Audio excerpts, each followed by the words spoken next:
Maestro, ¿cuánto tenemos que perseverar para mantenernos en tu camino? El que persevere hasta el fin será salvo. ¿Y por qué muchos se alejan de ti, maestro? Porque no perseveran. ¿Sabes cuánto tiempo pasó este náufrago para llegar a la orilla? No, maestro. Toda la noche. Él pasó soledad, ¡Hambre! frío y dificultad para poder salvar su vida.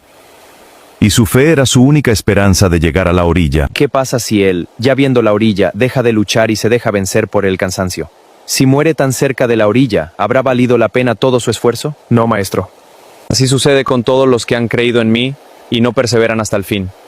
Como este náufrago luchó por salvar su vida y llegar a la orilla, así también el hombre debe luchar por llegar a la vida eterna. Y yo lo recibiré en el cielo, como estoy recibiendo a este náufrago en la orilla.